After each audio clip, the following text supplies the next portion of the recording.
Hello, hello, hello, and welcome to another episode of the Full Quota podcast. My name is Mpho and Tim. I've got Tim Delace with me in Cape Town. Tim, how are you doing? All good, man. All good. Can't complain.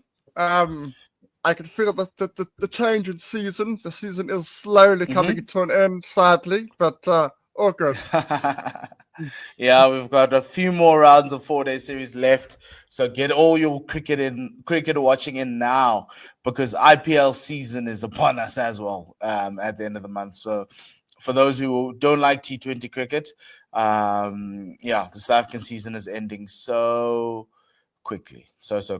Anyway, we're cricket podcast out of South Africa. You can find us on X at Full Quota Pod. You can also find us on YouTube. If you're watching us on YouTube now, please like and subscribe at Full Quota Podcast. Also on Apple Podcasts and Spotify, we are there for all you audio lovers, for you podcast lovers. And finally, to help us get going and keep going, you can buy some coffee at buymeacoffee.com/Full Quota Podcast.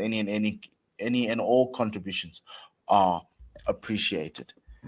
Well, Tim, it was a tough week for South African cricket. They had started well with them coming into the week, the Proteas coming into the week of a semi-final.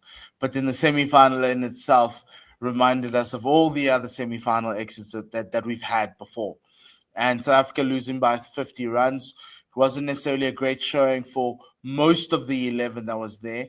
And I just wanted to touch on the game a bit before we look ahead. Yeah. But your initial my initial thoughts on the game were we started off flat in a game where we didn't need to be flat. You can be flat in a bilateral, you can be flat in a group stage game, but in a final, you cannot start being flat. And I'll go back to that thing again, and I'm not picking on him, but by the virtue of his position in the team as an opening bowler, Marco can't be nervous in these moments. When he is, his plans just don't seem to work. He just can't land the ball where it needs to land. And it's not like he was like 50%. He was like 90%. And that's how tough cricket is, international cricket is. And New Zealand found it very easy to bat against him.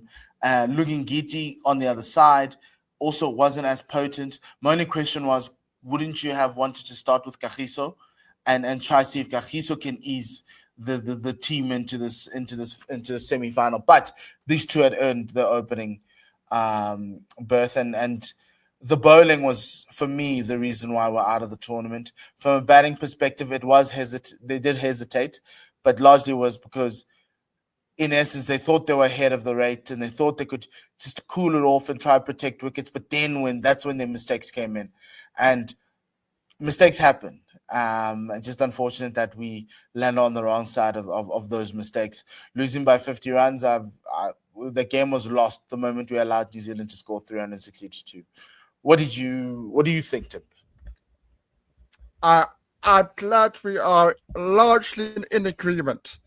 There was a piece after the game, and I thought a good piece, but I didn't think it was quite correct in this instance. Analyzing South Africa in World Cups, analyzing South Africa in knockout games, and the consensus was we're back too slow. We put too much pressure on the likes of David Miller and Tristan Stubbs and Klaasen. And while that is true in general, I think it's definitely has been a problem for us in the past. We are definitely moving in a different direction, and we can see that. That's not where we lost this game, because we were in that partnership that Pavuma and Rassi were in. We were on par with New Zealand, and at some stages we were marginally just in front. So that partnership was a very important one. It just didn't click on. I did not have a problem with their approach. Where we lost this game was those last 5 overs. I thought for 45 overs, say 42, between 42 and 45 overs, I thought we bowled largely pretty well on a flat surface. If he had said to me, we're chasing 315, I would have said, I'll take that. And I'll take my, at the start, I would have said, I'll take that. On a flat surface with our batting strength, it's not going to be easy, but I'll take it. That extra 50 runs killed us. That extra 50 runs. I think it was 62 with the last five overs. Around about. It was 82. 82 of the last 5. It was unbelievable. Because there was a point where they were looking like they were going to score 350 while Kane and Ravindra were just doing their things. And then in like overs 30 to 40, we held it back and it looked like, wait, we could get them just under 300 if we actually, tighten the screws in the last 10 overs. But then we just let the valve open. And our death bowling was just horrible. And we allowed New Zealand back in. But my always thing was they had too many wickets in hand. And that was my issue. I kept on trying to figure out if there was a point where we needed to get a wicket to break the game open.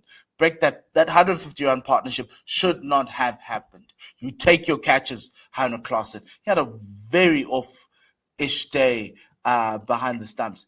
And for me, it was a testament to the rest of the team. It kind of felt like they were tired, or they just felt like, it was like another. It didn't feel like they were playing a semi-final and they weren't up for it. Maybe it was because they've been to many finals and so they thought it was just another game, but it never is another game. And you must come buttoned up, and we were the team that wasn't buttoned up, because if you look at that pitch, as you say, 315 was what it was, and Rawalpindi was at Lahore. Lahore 320 was par. So you gave them 40 runs above par, and that was never going to happen. And David Miller, great century. That's all I can say. But the game was lost, and we tried to make the most of it. Yeah, it's not his fault. I thought it was an exceptional innings. He didn't have any partners. And New Zealand, we talk about wickets. New Zealand got wickets at the right times. Every time we felt like we were getting a partnership, they got a wicket. The other thing that you touched on, and I'm glad that you mentioned it, because I also mentioned it on X. Two things that were missing from the South African performance. Intensity, which we saw in that semi-final against Australia, in that, and belief. It was quite harsh for me to say that, but I did not see a belief within the side that they felt like they could get over the line. Their heads dropped very, very early on in this performance. In the first 10 overs. Once New Zealand got over that power play, heads dropped. And that was very, very, very, very strange from a South African team where we are always short, but what we never do is just down tools. And I'm not saying it felt like that. I'm not saying it was like, that's what it felt like. It felt like we've done what we needed to do. It's a good performance. We need to chill. That's what it felt like. Whereas New Zealand desperately wanted to make that final. They gave their absolute A game. As problematic as we were in areas, New Zealand were very, very, very good. We have to give credit to them. Yeah, the only problem is New Zealand decided not to be very good in the final. But look, my thing is with this game was it felt like it was a bad day at the office. We all have bad days. We all have days where you just don't understand why things are going wrong. And for me, that was it, right? I can't fault the bowling, right? Apart from that first initial spell with Marco, where he was bowling short full, and we were sitting there going, dude, I do not understand what you're trying to do on this flat wicket, because it's a little bit easy for them. Everything else was okay. Vian bowled okay. Keshav's fault in my life is that he can't take a lot more wickets. That's my only issue. He's great as an economical bowler. If we were playing in the in the 2000s, the early 2000s, and maybe early 2010s under Russell, Kesh is the guy. But we need someone who's going to take wickets. If you look at India, and they're the benchmark, right? Even Varun Chakravarti's own teammates don't know where the ball's going to go, right? Then they've got Kuldeep, who makes me look at Shamsi and go, dude, like, I love you, but can you please look at your peers? And this is no, and it's just from a technique perspective. There was a point where Shamsi was streaks ahead of Kuldeep. Kuldeep has now run past him, and Shamsi needs to bring that back, because I'm sitting there going, you technically are an off spinner. Fine, I get it, because you're left arm wrist. But the issue for me is, look at how Chakravarti's turned this into a science. He's got like 10 balls, different flights, in and out, and you're like, oh. But then it's fine. Then you look at Michael Bracewell, and you're sitting there going, Keshav's way better. Michael Bracewell's a club cricketer, right? But then you look at Mitch Santner, and Mitch Santner has turned himself into a limited overs bowler. Can take wickets, can tie up an end. And my only thing is, we need a lot of one-day games to try and get our bowlers going, because I look at I'm like, ooh, 2027, we could find ourselves with another great batting lineup. Like every tournament we go in, our batters are there. We've had yesterday, AB de Villiers scored 100 off of 28 balls. A strike rate of 36, 360. Yes, he was playing against rugby players. I get it. But the batting talent in this country, man, Tim. Like, if you think about the guys who aren't even at the Champions Trophy right now, Britsky scored 148 in Pakistan and went back home. Luandre Pretorius scoring runs, and big runs. Deva Brevis is now entering into the realms of who we thought he was supposed to be domestically. But it's fine, right? It's good. You've got those three, right? And then I'll put in Stubbs, because Stubbs only played one game in the Champions Trophy, right? You have a core of youngsters, right? And you just need to push them around. But anyway, that was horrible. Congratulations to India for winning a tournament that they single-handedly found a way to put to fall into their way. It's like the World Cup in last year in the West Indies. All their games were at a time where the Indian audience was going to watch early in the morning, and that's how it worked. They knew their schedule. They knew where they were going. They could prepare everywhere else. Other teams traveled 7,000 kilometers, but it's the ICC, the Indian Cricket Council, if you want to call it like that. That's their tournament. So, but it's good to see the White Jackets back. I'm just not happy about how that tournament shaked out. But fundamentally, as a South African supporter, we cost ourselves the ability to be in that final, and we should take it on the head. And it's another missed opportunity, Tim, and that's my frustration. There's so many missed opportunities, and it's small things that will get us to it. And it's not about scoring 350. It's about doing the little things right, following through plans, listening to what the captain wants, listening to what you guys strategized in your meetings, and putting them through. And then fundamentally, do not be hesitant. I'd rather you lose because you try to go for 350 and you end up with 250, and you were one plan, one mission, one nation. Just like how England does it. England's on the wrong side of Murphy's Law, essentially, because they've just gone aggressive. It hasn't worked because I think 50 overs is too long for you to play baseball the way you want to play baseball, because you're just not using your resources fully. But you gotta back yourselves in these moments, and we just haven't in that semi-final. Okay, let's move on, Tim, to 2027, the next 50 over major world tournament. That is the 2027 Cricket World Cup, hosted here in South Africa. So hoping to see a lot of people coming through to watching all those games. The squad, the aging squad, Guys in 2027 are going to be 37, 38. David Miller's going to be around there. Rusty's going to be around there. Temba, if we want him to be captain, he's going to be 37, 38, depending on when the thing is going to be. So is Heinrich Klaassen and Elder State. Well, they'll be a very old side. What needs to happen now going forward? Do you want guys to let go of ODI cricket, and who are those players?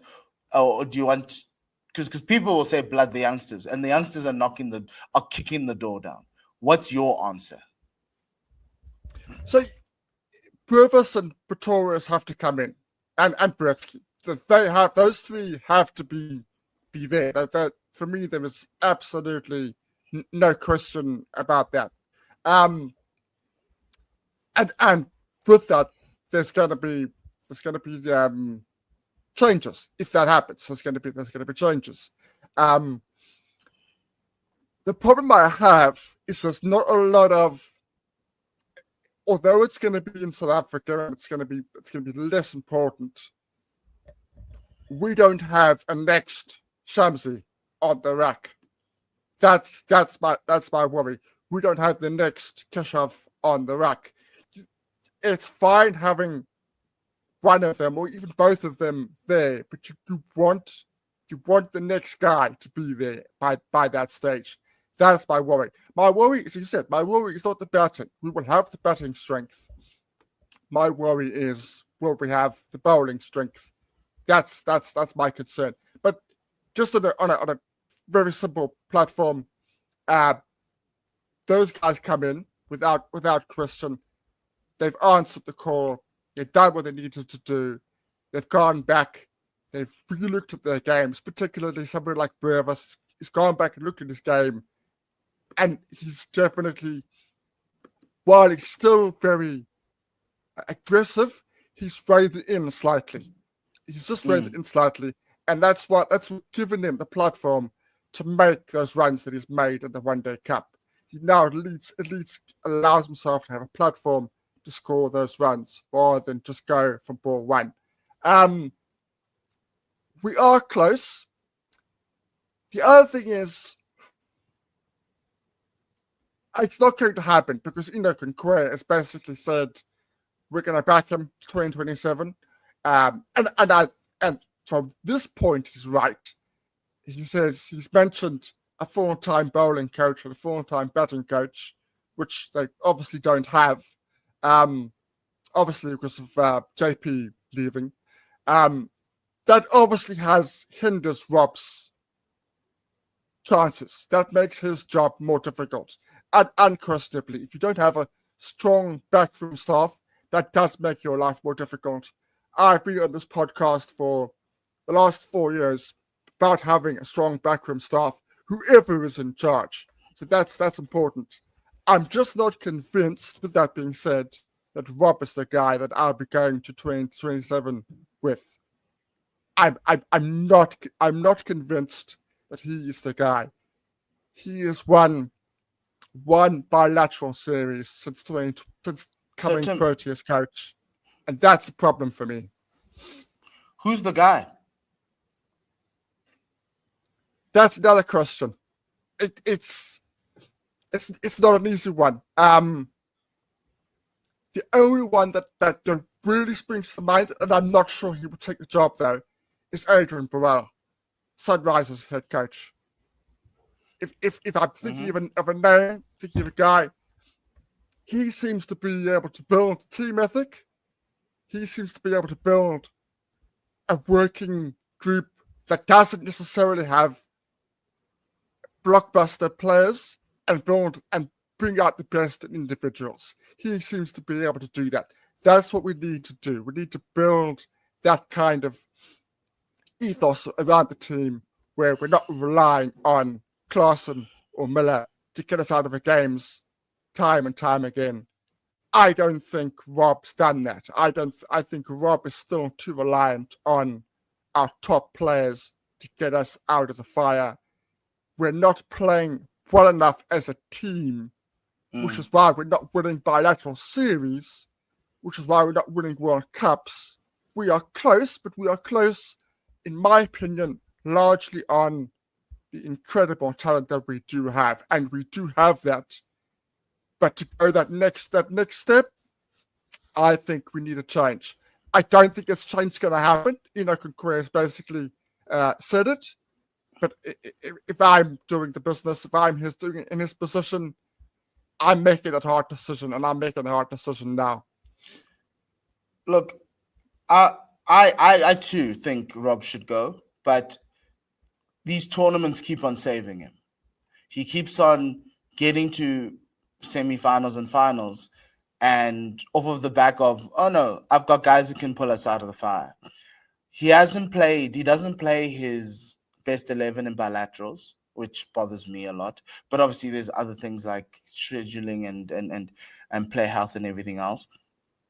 And so for me, my thing with Rob is we should be looking for someone to go. The only question is who can come in. I like the suggestion of Adrian Birrell. I'd also look at someone like I wouldn't mind bringing Russell back. I liked how we played our limited overs cricket when Russell was head coach. Also wouldn't mind not decentralizing the function and giving it to Shukri full time, because I think Shukri, if you look at the way he's played these games, these test matches, I think he'd be a great limited overs coach because he has a philosophy, has a way to play. I don't see that coming through with Rob. And it kind of then comes undone in moments of pressure when the team all of a sudden doesn't know what it can do or what it must do. So that for me is the one. The only other thing on the youngsters coming in, who goes out? Because there's no way Rassi's retiring.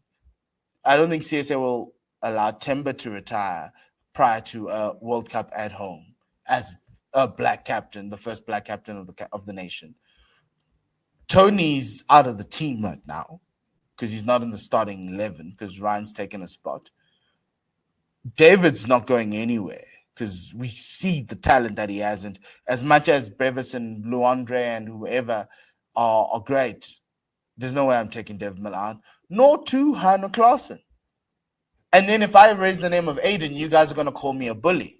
So who comes in for these guys, these three?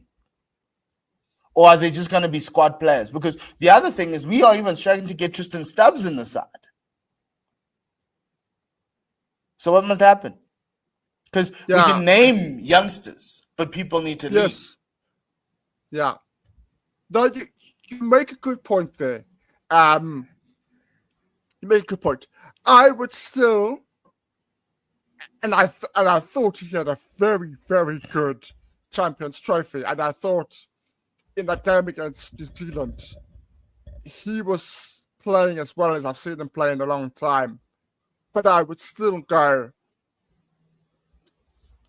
Rivers and Luandre are going to be there for the next 10, 12 years, barring injuries.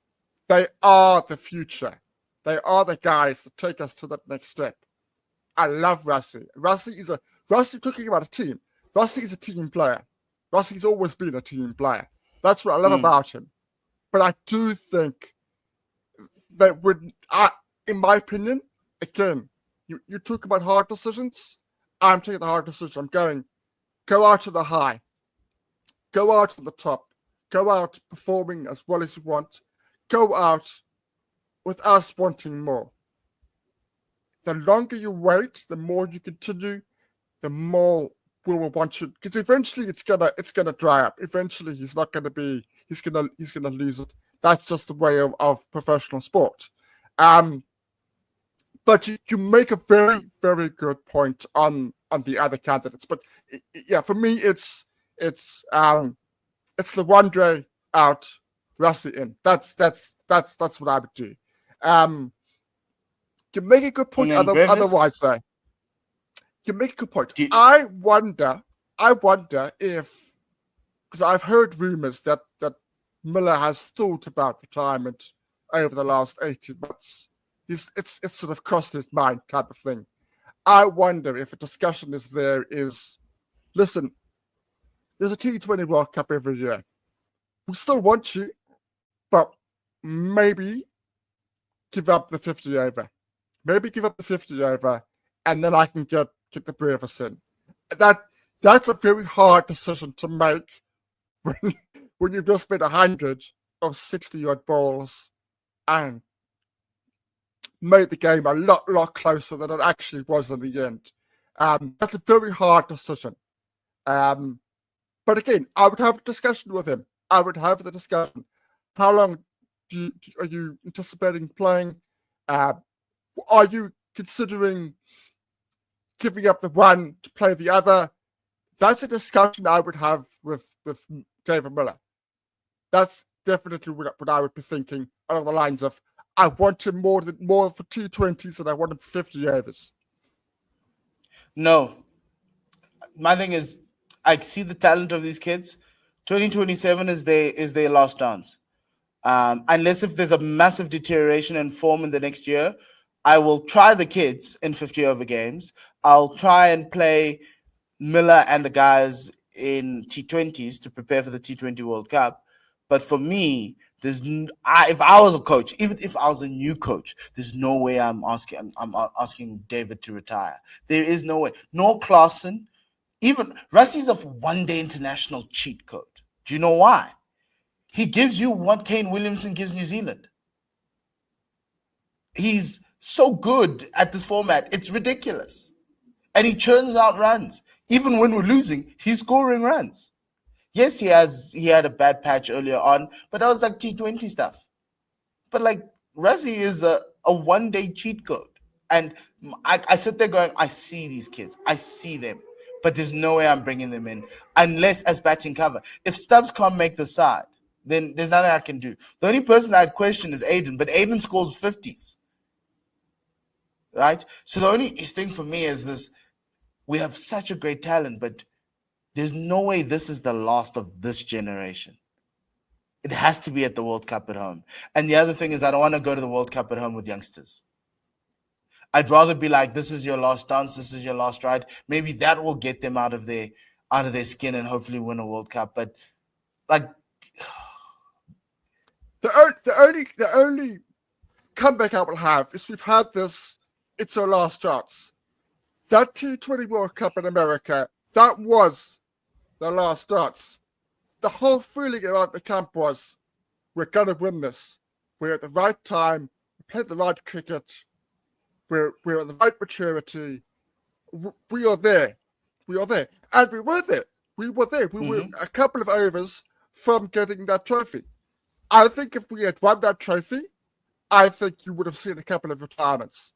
I genuinely think you would have seen a couple of retirements because they would have reached that hurdle.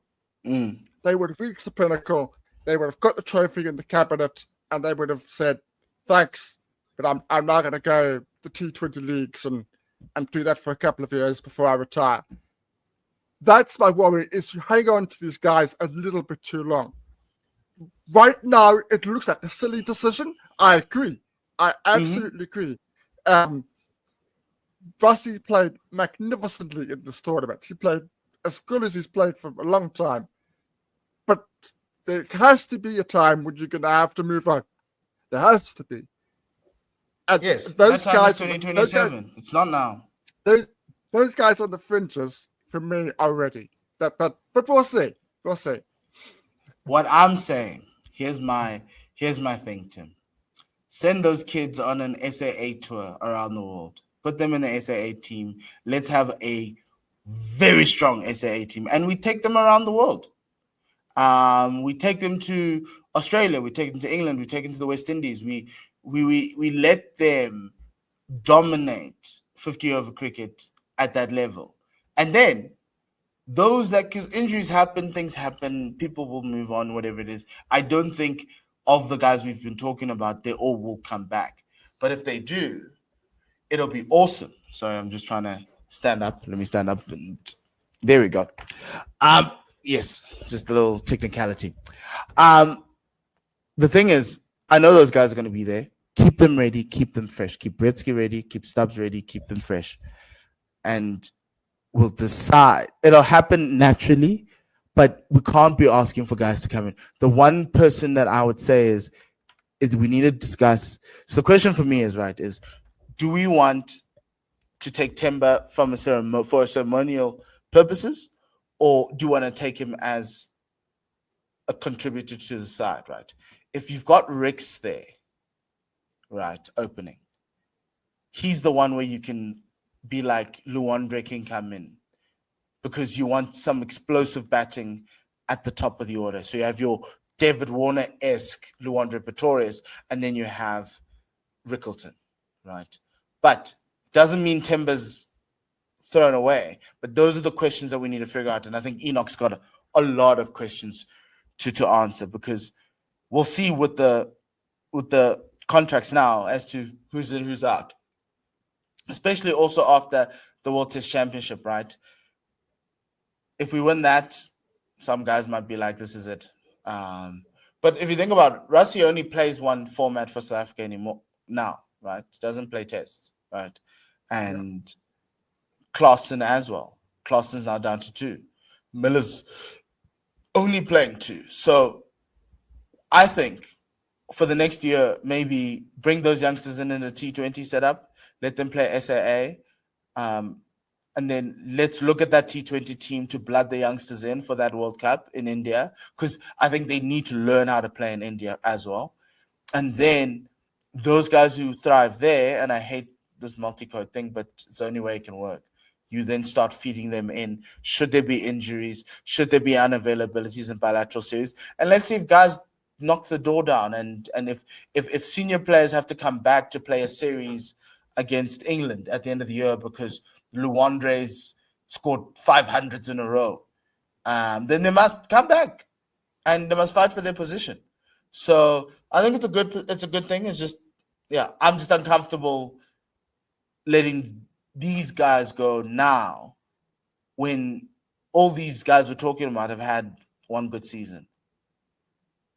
But speaking of good seasons, let's move over to the One Day Cup. We had a very interesting One Day Cup end to the regular season. And yeah, it was something else. So in the final weekend, Boland were fighting for that top spot to get themselves the number 1 spot and the home final. And they did that really well because they went up against the hapless Western Province. Sorry, Tim. Eddie Moore scored 51 for Province at 182. But it was easy for Boland to get. Sean Verberg got 3 for 44. Blade Capel, 59 of 96. Wesley Bedger took 3 wickets, but it wasn't enough. And Gavin Kaplan scoring 46 against his former side. And Boland get top spot on the log. The Warriors took on the Lions in Debacle. The Lions put up 279 for 5. Mitch Van Buren 56. Connor Estes 87 not out. Then it was rain affected, and the Warriors only getting to 124 for 1, which enabled them to win by 33 runs under Duckworth Lewis Stern. So the Warriors get the points there. The Titans played the Knights, which was a very cool game for them for the tournament, because the Titans are looking to get into the playoff spots, and the Knights as well. And the Knights put up 230. Patrick Botha 109 of 146. Neil Brunt 66 of 85. Keegan Peterson 59 not out of 89. And Devil Brevis 83 not out of 37. The Titans managing to get there with 7 wickets to spare. And you can see Devil Brevis is back, well, with the runs that he's scoring. And then finally, the final game of the season, the Dolphins took on the Dragons and Botch. Van Libbe scoring 69 of 86. Ron de Swart scoring 45 not out of 50 en route to 246 for 7. The Dolphins in a rain-affected game, 216 for 3, winning by 7 wickets. John Smith, 75 or 73. And Jason Smith, 61 not out of 64. Tim, it was a bumper week for the One Day Cup. Teams who were at the top at the beginning of the season ending up at the bottom. Teams who were at the bottom ending up at the top. Some really good wins for some teams. How did you look at this weekend's games? So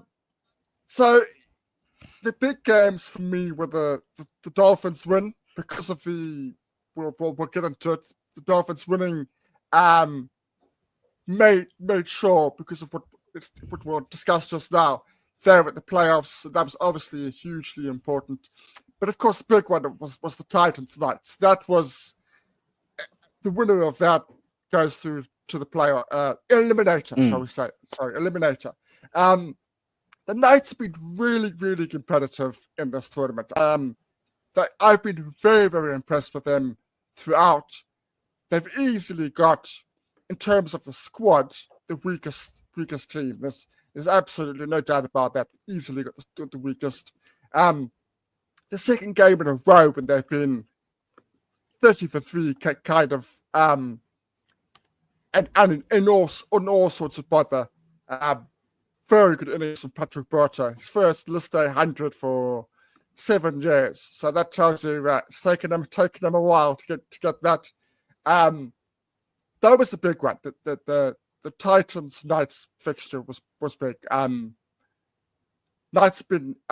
Titans been inconsistent, but they'll be glad that they got over the line.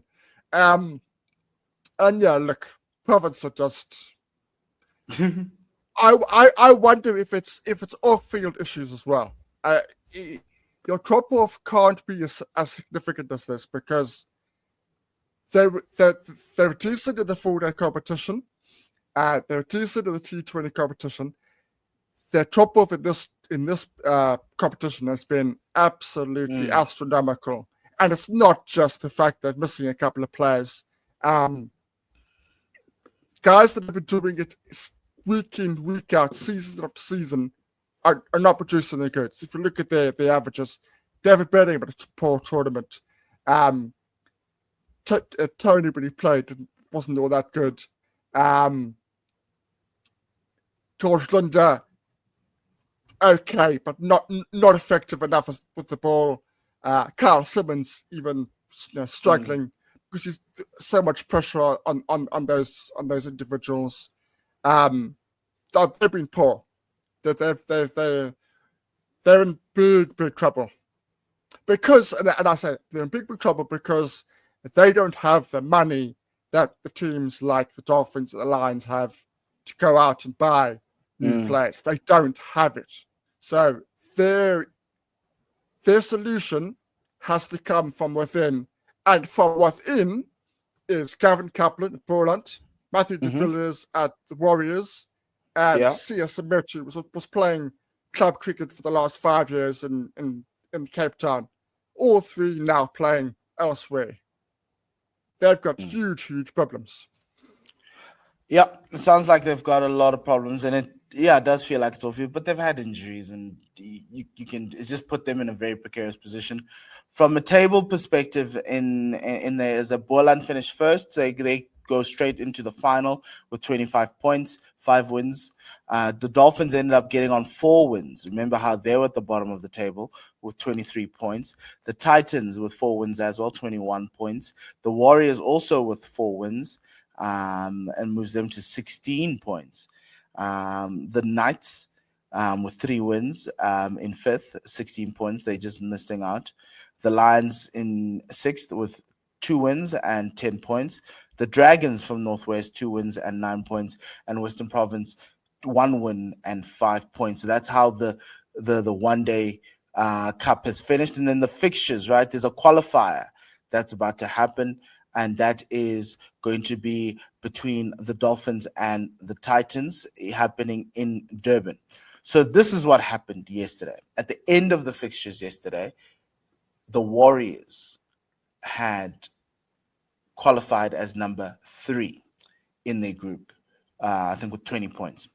And then what happened was that they got docked points for not meeting the CSA transformation target in their game with the self-same Dolphins. What then subsequently happened was early in the month, an investigation happened, and the CSA decided to take the points that the Warriors had for the win against the Dolphins, and to give those points to the Dolphins, and therefore the Dolphins get the 4 points. They move up into second position in the log, and they will be hosting the Titans. And that all happened this morning. Now, my point on this is, I know a lot of people are going to be like, oh, transformation, whatever it is. How long have we had transformation? Close to 15 years.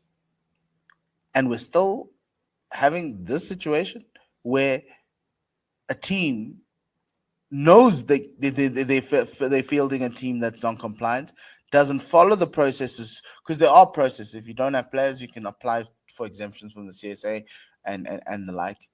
And they did this. So I'm not going to be on the, oh, no, transformation should be in our game. I'm saying the rules of the competition are X. They did not follow, so it's a fair punishment. That's all it is. The fact that they couldn't find another Black African is not on me. I know if they had issues, they know the process they need to go. It's an administrative oversight from the coach and the team management, and they must take it, and the selectors, and they must take it. That's how I see it. There's another argument as to how fair it is. I think it's very fair. Tim, where do you sit on this one? I need to choose my words very carefully. Choose them carefully. Just joking. Yes. Be free. No. From about 1999 to 2007, if you read the papers about Springboks, every couple of weeks there was some problem around racial numbers. There was some scandal. Remember, Cubs started out from 2003, 2003, etc. The Springboks won nothing in that period. They won absolutely nothing. The Tri-Nations is nothing. I'm talking about World Cups here. So there was always problems. There was always disharmony. There was always arguments. There was always discussion about quotas. There was always those sorts of discussions. And then it changed. It changed in 2007. We won the World Cup, and we won the World Cup, and we won the World Cup. When there is a team that is selected now for the Springboks, there is a debate. Oh, I would have picked him. Oh, I would have picked him. But it's close. You know, it's a marginal thing. It's a marginal thing. It's not why is X is only there because of this. X is only there because of that.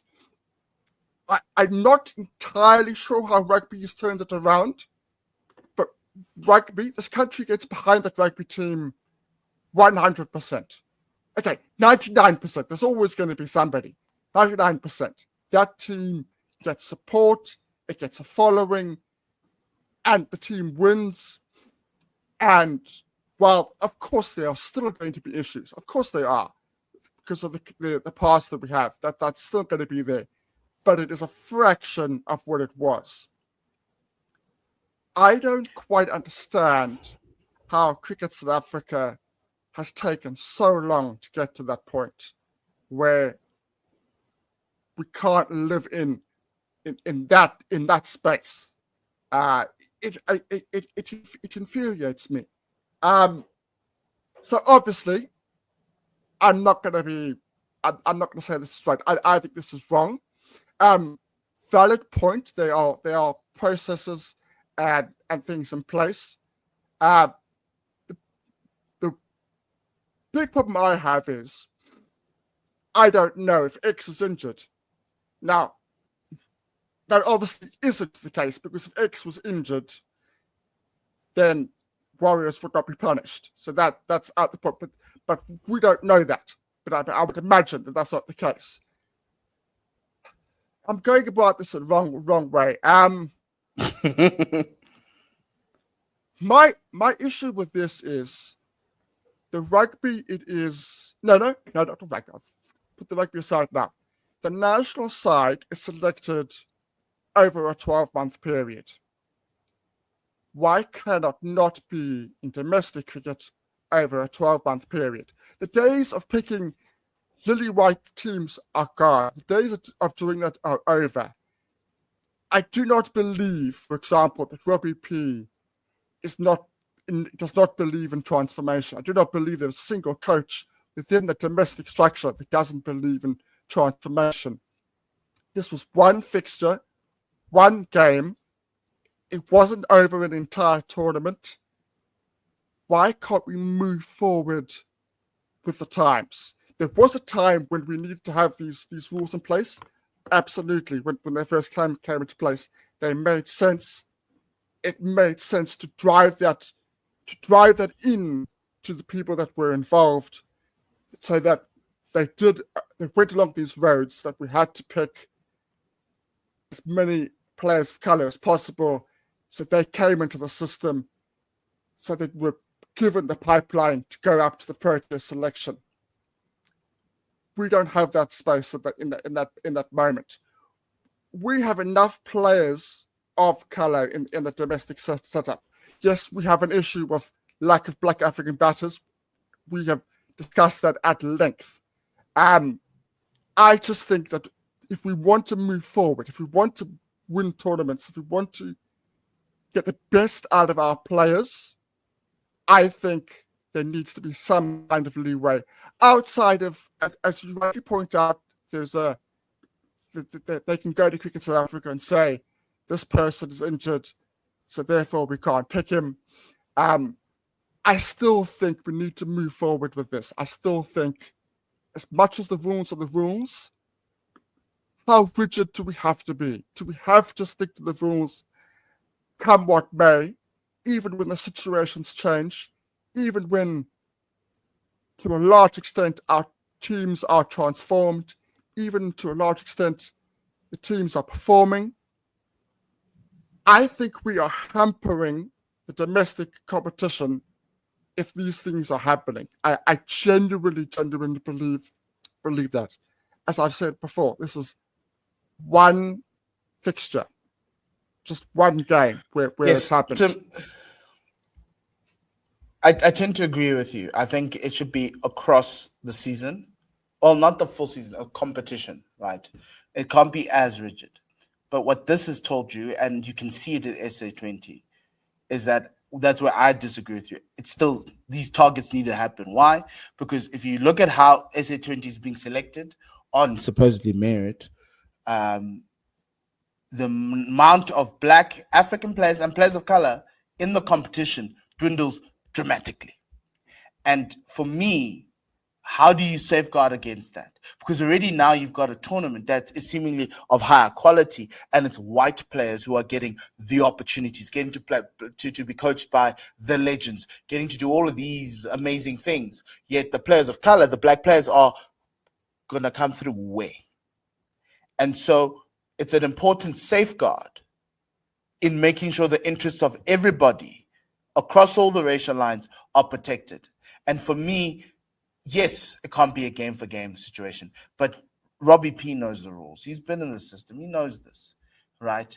And I don't know what he was trying to get away with, but for me, we've had these situations, right, where Jeff Teana had to field. Certain coaches had to field because they couldn't find players, right? We've been there before, and we don't want that.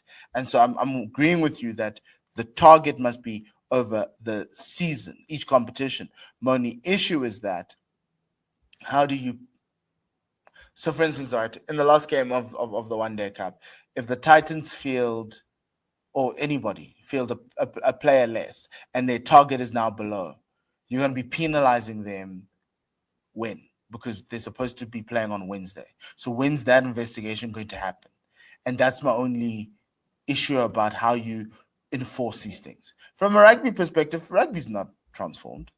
If you look at the URC teams, there's no transformation there. There's no targets there. The thing is, a couple of things. Winning covers a lot of things, right? Even if you look at that Springboks team and squad, even then I'm not largely happy with the numbers of players of color, but my only issue is they're winning. I can't fight a winning team. If the Proteas were winning, we wouldn't be talking about this, but we are. And to a certain extent, in rugby, Rassie made a thing to the nation to say that no, we want to. Obviously, what Rassie did was just kind of like team building in the Springbok squad itself to kind of get rid of the negative connotations. But look at the Lions this weekend. Go watch the Sharks this weekend. Go see and count. You'll see it's not there. So it's just that the way in which rugby doesn't want to talk about it, so they don't talk about it. The people who are bringing up transformation are people like myself in the corners, and those discussions don't go anywhere. In cricket made and rightfully so, made a great decision to follow transformation, and they have. And now they're asking their teams to follow it to protect the interests of everyone else. And it's not a question of taking, because if you take it out, look at SA20. Look at SA20 and tell me we don't need transformation targets. That's my only thing. And that's my argument for the last 7 years, has always been, if you left coaches to their own devices, those teams would look a lot more white than what they look now. And the opportunities for black cricketers would be, even at semi-pro, you would struggle if we had semi-pro. But and that's my only issue. It's that you need to protect interests of players of color. I think the targets need to be regionalized. So if you're in a place where it's more Indian people or more colored people, then do it like that. But like the whole blanket black African may not work, but you need to find a way to address it, right? And yes, it's archaic, and I agree with you, and we need to change, and we need to adapt and make it more versatile. But what happened to the Warriors is of their own doing. That's how I see it. Interesting. I'm glad we agree that there needs to be some kind of what's the word? An update, shall we say? An update. And before I get accused of things which I was accused of on social media, I'm not calling for the abomination of transformation. I'm not at all. But transformation needs to stay.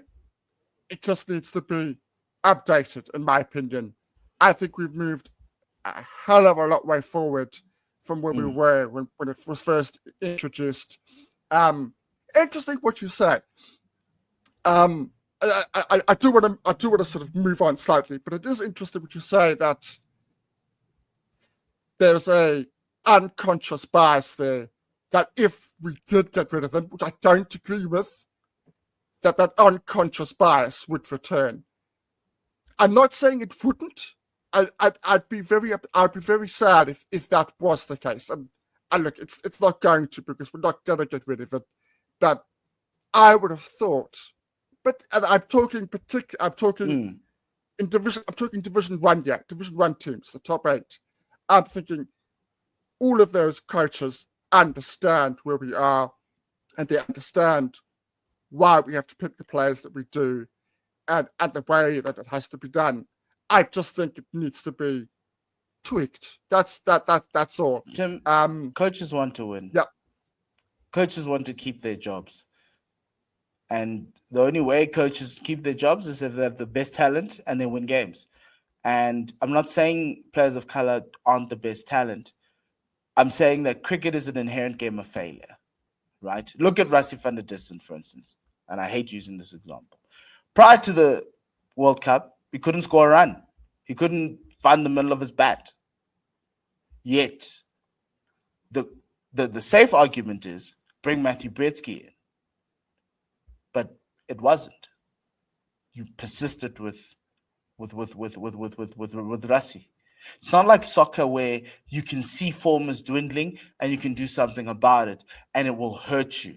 In cricket, you can still get away with that unconscious bias of picking players you like and you know that you can train up. The argument, there's many arguments that coaches will say, no, there's a cricketer in there. And in that, it tells me that, no, he's had poor performances, but look at that technique, look at that talent. It'll come right. It'll take 5, 6, 7 years, but that's 5, 6, 7 years of another black player not getting a chance. Who is on form, who is doing stuff. My only thing is, like, look at how nobody spoke about how Lesego Senekwane's had a great season, except for us. And so that's my only thing is, like, I feel that I would have loved for the trust to be there. I'm just not comfortable to be the one to say, take it off. Because if you do that, you'll find yourself in a situation where it looks like SA20. And there's no transformation targets in SA20. So it's the next best view of what South African society would look like. Because a lot of those coaches are coaching franchise teams. Robbie P rolled out a team with one black man in MI for MI Cape Town. One. And then Reza. Because, Reza was there. Robbie P. He's the coach domestic. You're hoping for trust? And then Adrian Burrell, same thing.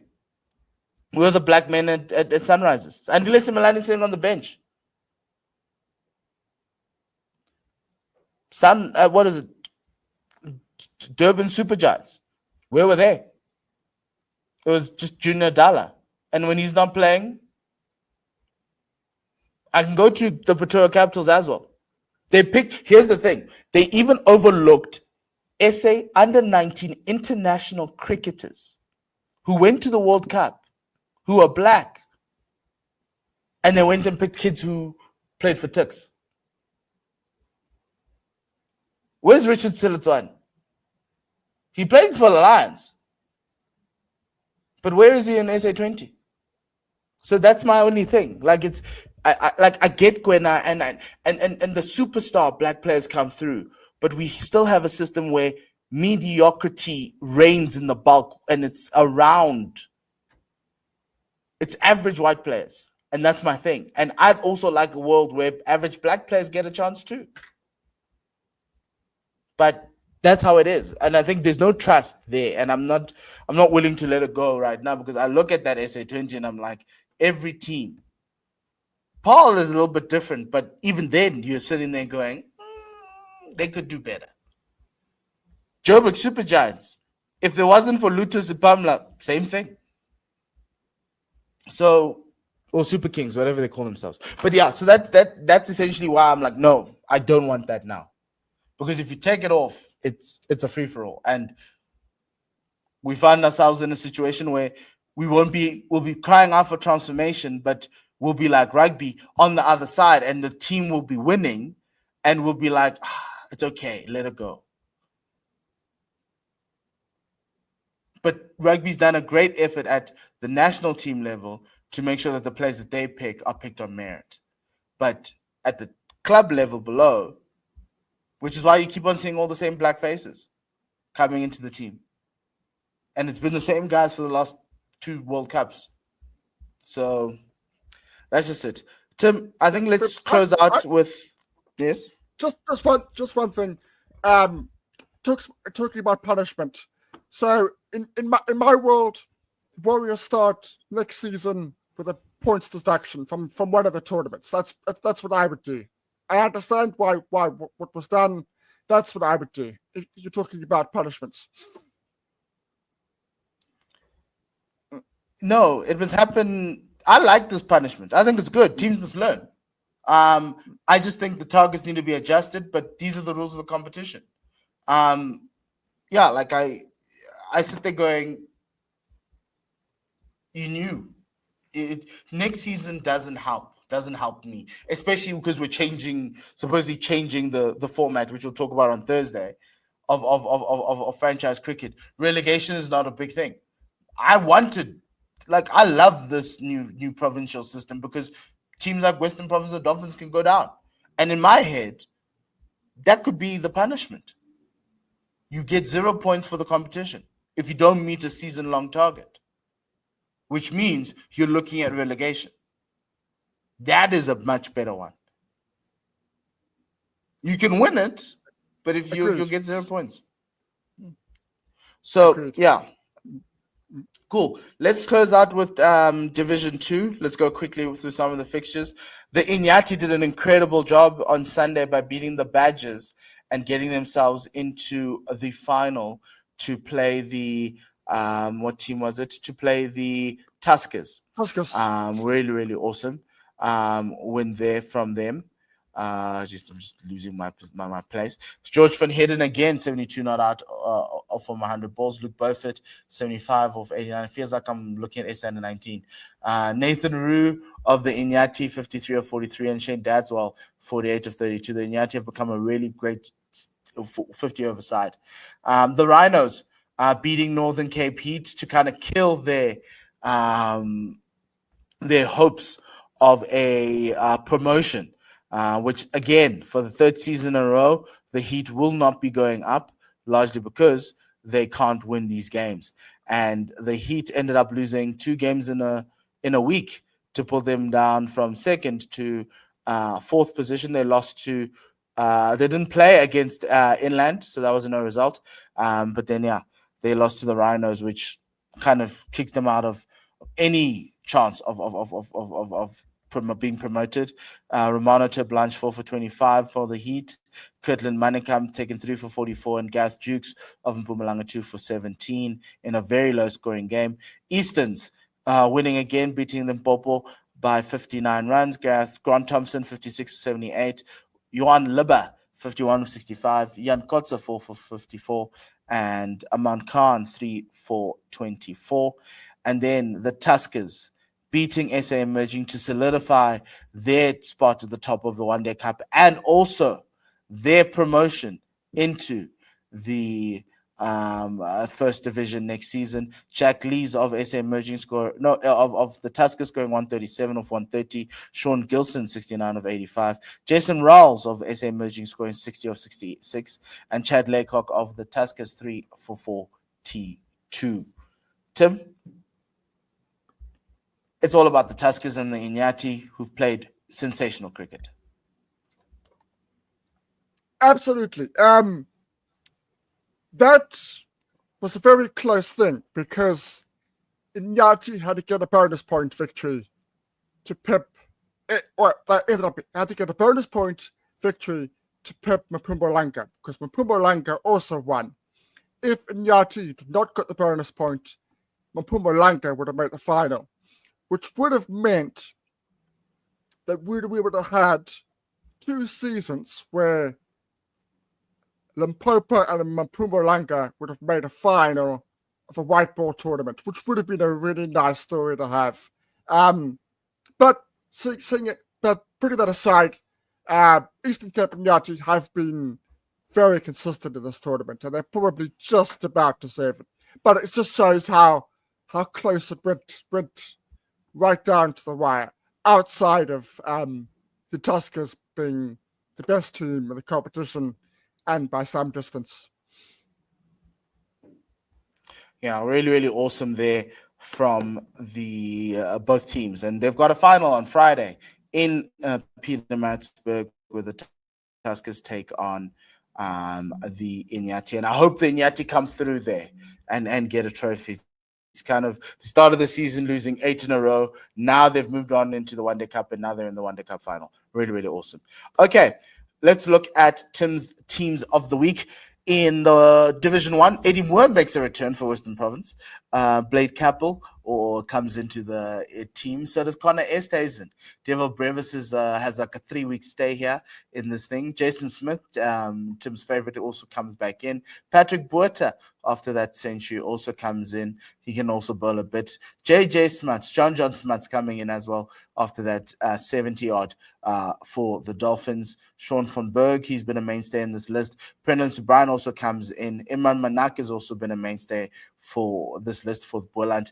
And Tristan Lees also comes in for the Dolphins after their handy win. Tim, Division 1, how does, with these players, these newbies, how do you look? Okay. So it's the youngsters. It's Blake Capel, Connor Esthuizen, and Devil Brevis. We talked about the Proteas setup. It's youngsters coming through. That's what's so pleasing. What guys that are the future. Tristan Lewis as well. He's been injured for large parts, but he's really shown exactly why the Dolphins brought him into the setup in their setup, because he's a real find. Talking about young, upcoming fast bowlers, Tristan Lewis has got something very, very special. Jason Smith said to me a couple of weeks ago, we don't know what's going to happen, but he said to me when the Dolphins were second last, I think they were last or second last in the Division 1 trophy for promotion, he said, we won't be relegated. He subsequently made 71 and 61 in consecutive games where the Dolphins have won. So he hit the last word, potentially, anyway. Okay. In Division 2, Jack Lees of the Tuskers coming in, Nathan Rue of the Inyati, George Van Heerden of the Badgers, who's been a mainstay. Nathan Rue and George Van Heerden have been on this list before. Jason Rolls of SA Emergent makes his debut. Luke Beaufort also comes back in. Sean Gilson's been on this list the entire season. Jan Kutzer of Limpopo coming in as well. Romano Blanche as well for Northern Cape. Gareth Jukes and Kirtland Manikam of Mpumalanga. And Aman Khan at the debut as well on the list. Lots of new names here in Division 2, Tim. Yeah, I've been waiting for Jack Lees to get some games. I think he has been injured as well. And he's been injured for large parts of the season. So he hasn't been playing for the Tuskers. But 137, he's right up there. Obviously, George Van Heerden and Luke Beaufort, big talents coming through. It's good to see new faces to the Division 2 table, definitely. Talk to me about Jason Rolls. Jason Rolls, he's a guy that you should know more about than I do. He comes from up north, Joburg. I'm not sure what school, but I want to say Stevens, but I think I might be wrong. But SA under 19, St. David's. Very high. I think so, yeah. Okay. Very, very highly thought of young batter. Scored runs when they played against England at the beginning of the year for SAE Emerging. It's a very, very useful find. Big talent. Everybody that has seen him and up close says that he's got a very bright future. Yeah, he's a really, really promising young batter, is Jason Rolls. And that team, lots of youngsters who can do a lot of good work for the Proteas going forward. Okay, let's look at promotion relegation, then we head on out. In Division 1, the relegation looks very, very spicy. Two teams there at the bottom who are mainstays of SA cricket, the Warriors and Western Province. We only got 3 Division 1 4-day series games starting on the 20th of March, 3 rounds. And there's some really, really handy fixtures. Northwest could also land themselves in a lot of hot water. The Warriors play the Knights. Western Province play the Titans in the first round. And then Western Province play Boland in Cape Town. And the Warriors then play the Dolphins.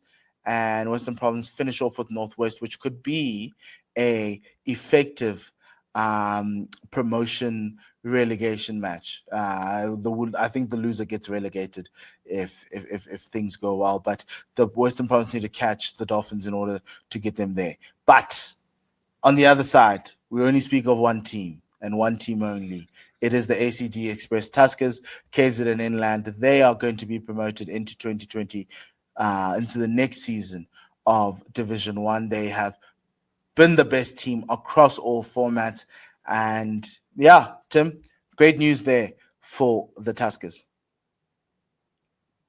Yeah, the way they've turned it around from last season, as I mentioned before, is remarkable. They had lots of issues off the field. They lost a lot of players, a lot of seasoned professionals, guys that have been around, particularly the lower echelons of South African cricket. They understood Division 2 extremely well. They lost a lot of those guys, and they brought in young, fresh talent, people like Sean Gilson, people like Jack Lees, and they have answered the call. They have been absolutely exceptional. I think not only are they the best team in the division, they're also the best fielding side. I think their fielding has been a class above when I have managed to watch them. Ahmed Amla, the head coach, deserves a huge amount of credit for turning it around, because the stuff that was coming out at the beginning of last season was not pretty. That the way they turned it around is exceptional. And they've won that division comfortably. Whatever happens next season, they've really shown that they are a class above. Okay, no problem. They are a class above, and they've done really, really well. Really awesome team. The Tuskers, hopefully they won't go back down next year, but yeah, managed to bounce back. It's really, really good. Okay, that brings us to the end of our show. There'll be lots of discussion around what happened to the Warriors, and there's also discussions today actually around changing of the format of the domestic system to go back to the franchise system, but with more franchises or less franchises. But yeah, we hope they make the right decision. On Thursday, we'll talk about that, whether we like it or not, or what we want to see, because that is another hot topic that we need to do. But remember, this is the Full Quarter Podcast. You can follow us on X at FQ Pod. You can also follow us if you're on YouTube now, like and subscribe. Full Quarter Podcast on YouTube, Apple and Spotify at Full Quarter Podcast. We made it very easy for everyone, right? And then you can buy some coffee at buymeacoffee.com. It helps us put the show together and bring you the great content and discussion and the interviews that we've had over this past season. So yeah, Tim, if there isn't anything else, it's goodbye and le sale kakahiso.